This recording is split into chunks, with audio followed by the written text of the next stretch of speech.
What would you say is the component for making a family work? If you had to sum it up, and I hope we'll have a chance to expand on it, Sure. it would be there has to be love. And one of the great ways that love is shown is through a smile. There has to be a kind word, honest praise. And if you can add to that a hug or a kiss or a slap on the back or a handshake, that makes all the difference in the world. It sounds so simple, and it is really, but then again, in living through the process, it's not simple. You've done more than raise a family. You're telling other people about it. How did you get involved with this mission of yours? Well, I think we got interested in it farther when, excuse me, when our own children were in their teenage years. And like many parents, we felt we needed a little more help when they were teenagers. So we started to study parenting, and we felt that some of the things that we were learning from people in the field were really helping our family quite a bit. So we thought, well, why not share some of these ideas with other parents? And that's how we started to write and talk about parenting. So it's not all just your experience, it's some of the psychologists you've read about and others who have... Yes, and you know, for people who are listening, it's very important if they're thinking, well, gee, are they just talking about normal, average kids? And the answer is not necessarily. We work with families. We work with families of youngsters who are physically handicapped, braces, wheelchairs, gurneys. We work with parents of children who have emotional problems, who are acting out or withdrawn. We work with parents who have children who have social problems. They're involved with the law. And youngsters who are academically handicapped, whether it's retardation or learning disabilities. Well, I know you're doing some television. Tell me about that. When you say you work with, are you doing counseling, or are you doing television, or what? Or both? We do a lot of different things, Father, as much as time permits. Some of it is in writing newspaper columns about parenting. How do you characterize the possible problem of encouraging people to grow as individuals? Could that in any way ever lead them to grow apart from one another? You mean with a husband and wife Father? relationship. It could, I guess, but hopefully it would help them to come together. I think if one is always in the shadow of the other one and never growing, many times it's the wife in this situation, it can hurt a marriage. But if both partners decide to grow and to become as great as they can be and to help other people in the process, we find it usually strengthens a marriage. How do you help your partner grow? One of the things we talk to people about is there really are two definitions of self-esteem. One is what you think of yourself, but the other definition is what you think other people think of you. And if you have a need to have constant feedback from someone else, oh, what a great job you did, what a great meal, what a great way you're doing with the youngsters, then you grow with a dependency on someone else telling you what a good job you are. When Ann and I are working with couples or with the single parents that we work with, we'll often tell them, go off and do something on your own. Establish what you are terrific at. It may be work, it may be raising children, it may be a combination of both, it may be painting, it may be walking, running, whatever it is. To establish what you are terrific at. Does this sense of developing self-esteem in a parent have a spin-off effect on the children? Oh, yes. How? Yes. Ann wrote a whole book called Parents Are People Too. And in there she said when parents are feeling depressed and bored and tired and angry and guilty, they just transfer all these negative feelings to the children. Tell me about it, Ann. You wrote about it. Well, is the opposite true then? If you're confident and... Right. How does it It's work? hard to be confident all the time. This is not a perfect world we're trying to create here. But there are goals that we say parents should strive for. And children do pick up on things. They pick up much more on what we do than what we say, it seems. And so if we try, and it's not always easy, but if we try to be better people, then this is really rubbed off onto the children. They pick up the vibrations. Yeah, we heard a saying once, if mommy's sick, then the whole family's sick, you know. And, yeah, there's truth to that, isn't yeah, there? That's a lot of responsibility for a mother then. It is, to yeah. stay well and to stay up on top of things. it is. Fathers and mothers have different roles. We know basically what they are, but in what way are their roles the same? Well, in a number of ways. You have to give love to youngsters. That is the first and basic tenet of our successful parenting program. And sometimes a mother isn't capable of it on any given hour or any given day or any given week. And that's where fathers are able to come on a little bit more, or vice versa. Mm-hmm. The second tenet is you have to help a youngster feel good about himself. How do youngsters feel good about themselves? Well, when they are achieving. Now that may be in school, but it may also be building cots down in the cellar, or it may be making a few dollars cutting grass or delivering papers.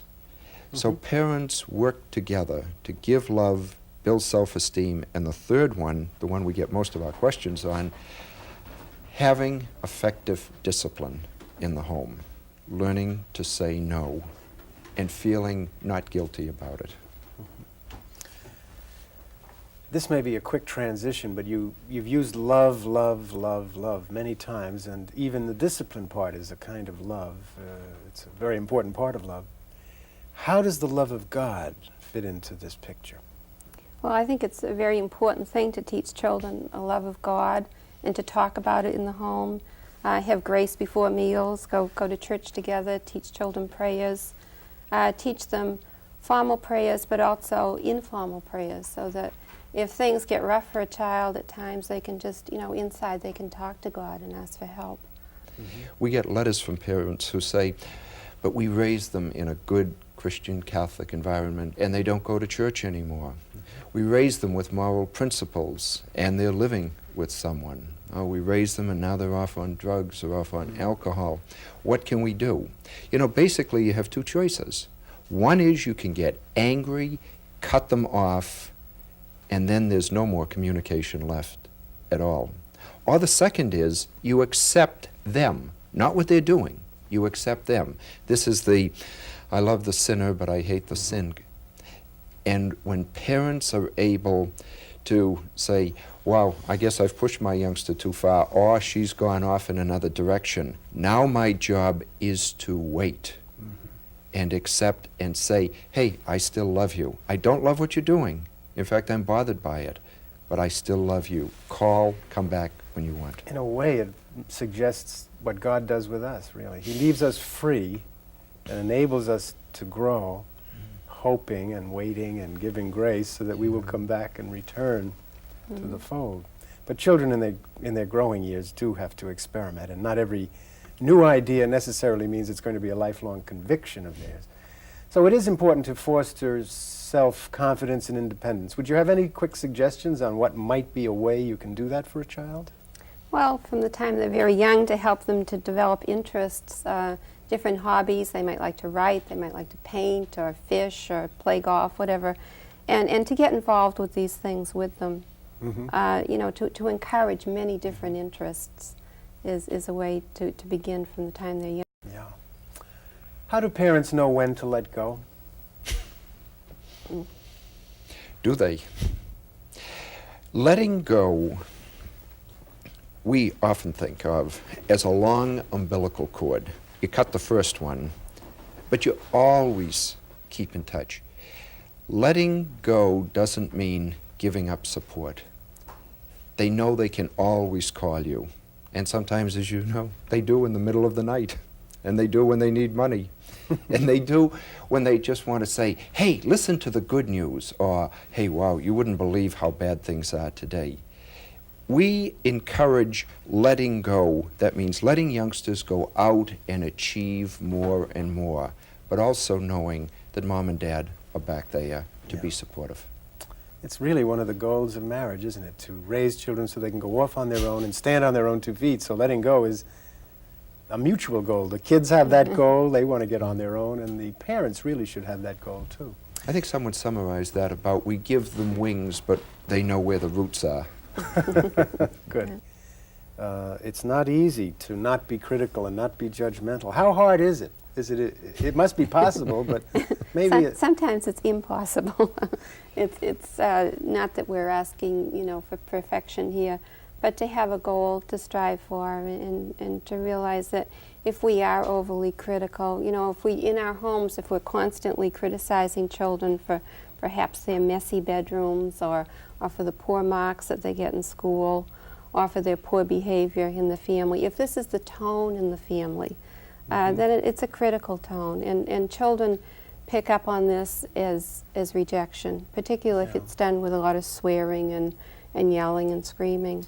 So we say, step back, let's try to change the tone a little bit, and let's try to make it more positive. Not being permissive, but let's try to emphasize the positive more than the negative. I do one whole segment where we're working with parents on the subject of fathering, and I realize that I'm not always talking about a man, because we are more and more dealing with single parents. And one of the things that we are, we're constantly saying is, if dad is not on the scene, then mothers have to pick up the slack and provide the support of a father, which is an awful, awful responsibility. But part of that responsibility includes being hopeful and being optimistic. Not Pollyanna-ish, but really looking forward. Tomorrow is going to be a better day, or maybe this afternoon is going to be better than this morning. The other thing that successful fathers do is that they tend to be democratic rather than autocratic. Translated, that simply means, I don't say, because I'm bigger and older and have more money and am probably wiser than you, this is the way it's going to be. I give a chance to talk it out. But I don't want to go to bed. I know it's after my bedtime. Or I do want another half hour of television. Or, yeah, I want to go out in the car. Or I want to stay out until midnight. Now, those are times when parents have some very strong feelings. And it's important that the child know where you stand. But rather than cut them down and say, no, because I'm your father or mother, that's the way it's going to be.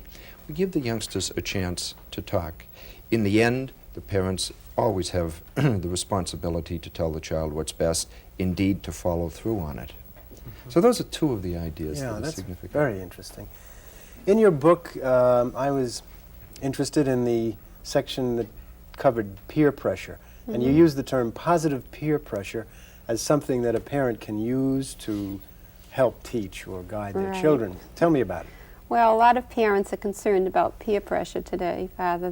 They're afraid that the children are going to join in with the wrong crowd and perhaps become sexually promiscuous or get involved with excessive alcohol or illegal drugs. And what we've seen in many families, and we find it very, very encouraging and exciting, that the mothers and the fathers believe that positive family pressure in quotation marks, can really combat negative peer pressure. In other words, if we can improve the family environment and have a good family, good home with good values and lots of fun, and people enjoy being at home and doing things with brothers and sisters, mother and father, then they really don't have to worry that much. When you say negative peer pressure, you mean the influence other kids would have on them for going for drugs or something. Right. And you say positive parent pressure can offset that. Right. Exactly how? I mean, what kind of positive parent pressure? Well, it's the things that John was mentioning before, the love in the home, the building of the child's self-esteem, the effective discipline, discipline not done in a harsh way, but in a kind, meaningful way, and enjoying things, going for hikes together, having family outings, family dinners, things that the children really enjoy at home. Tell Father about the five raw materials. Right. We feel that if parents take time to smile more often than frown, to have listening time with their children, where they actually sit down on a one-to-one basis, listen to their children. If they try to use kind words at home, even when they're angry, try to use kind words to express any problem that comes up. If they reach out and use hugs and kisses, open signs of affection. And finally, the one that seems to help a lot is using written notes. Children of any age, as soon as they can start to read, to write notes to them, positive, loving kind of messages. And all of this, I think, builds up their spiritual values in their spiritual life. When fathers write down, "You're a great kid. I love you. Best of luck. I'll be thinking of you today when you're playing baseball or when you're going to school." Kids take that, and we tell the parents, you empty the junk in your house for a month. Empty every wastebasket, and we'll lay you odds you'll never find a kind written note, crumpled up or ripped up, thrown away. There's just something about it, you cannot destroy it. What do you think is the most important thing parents should remember in the process of child rearing? Anne? Oh, there are so many things. It's hard to put it into one or two words. I guess we haven't mentioned patience yet, you know, to try to be patient. We haven't included sense of humor. You know, it's okay to laugh at ourselves and laugh at our kids, particularly when some days when things all go wrong, you know, just sit down and have a good laugh together. A mother told us the other day, in our home, we have a trash compactor in every room of the house. It's called a closet. The Fibber McGee closet. It opens up and all comes out. Yeah. So sure. Patience and love is the generic handle for it all. Right, it Patience. comes from there. Endure all things. And don't ever, ever stop talking. Remember, the most negative thing you can ever do in conversation is to go silent, because then you can't communicate. Always keep talking and listening. And as long as you keep the tether going back and forth, you'll never, ever lose a child. It's only when you cut off communications, when you stop love, the raw materials that Anne gave, and when you can't laugh at some of the things that happen, that's when you're in trouble. Well, it really breaks my heart to have to cut off our conversation right now, but our time is up, and I want to thank you so much, Anne and John Murphy,